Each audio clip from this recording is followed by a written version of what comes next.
Ma mua ka kite a muri.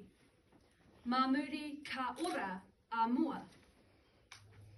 Those who lead give sight to those who follow. Those who follow give life to those who lead. I want to tell you the story of a woman who walked over 1,000 kilometres, who created a legacy of the unwavering dedication to the rights and the dignity of Māori. Born in 1895 in Te Karaka, New Zealand, she soon emerged as a formidable leader and advocate at a time when systematic injustices were rife. Her life was marked by her relentless pursuit for justice and equality for Māori. Let me tell you of the life and the legacy of Dame Whina Cooper and what we can learn from this remarkable kuia.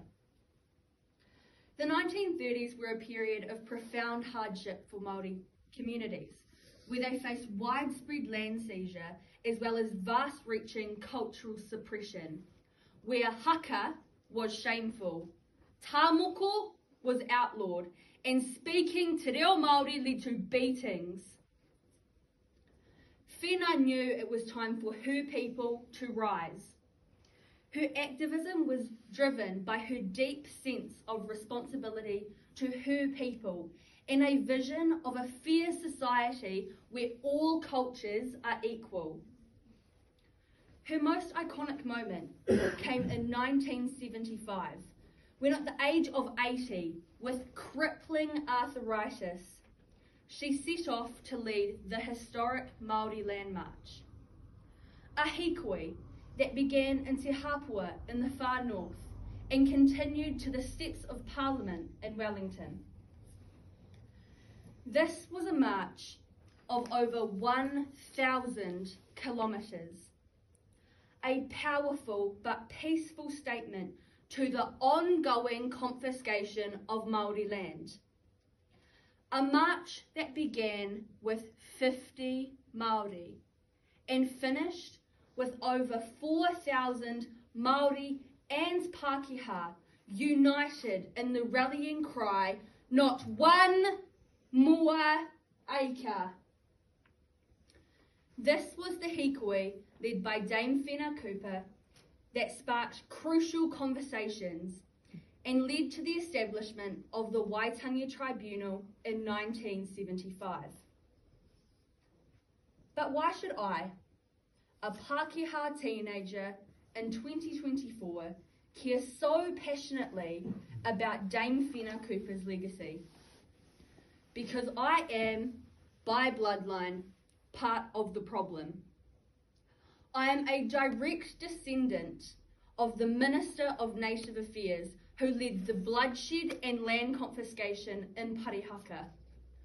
I do have generational guilt, but I can't change the past.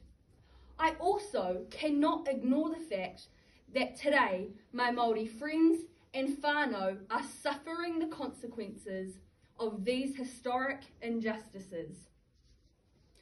It is certainly not for me to speak for Te Ao Māori, but I can speak to Te Ao Pākehā. I choose tangata tiriti. What is that? I choose to build a relationship with Māori, to learn and to understand the stories and the culture and the history of how this nation was formed, and to commit to the ongoing fight for justice and equality for Māori. Recently, I asked a Māori friend of mine what she would like to see Pākehā do in order to support Māori. Her reply: learn te reo. Learn the history and the stories of the culture. And third, join Māori in a hikoi demanding equality. None of these things cost any money, just time. Bring in the reward of knowledge and of empathy to the injustices of our country. I choose to be tangata tiriti. I invite you to join me in walking with Dame Whina Cooper in 2024. The struggle against racism and inequality continues in Aotearoa today.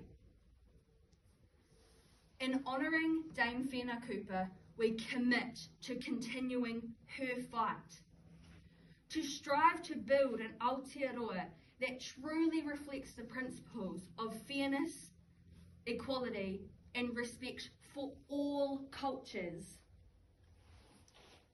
Whina never caused harm.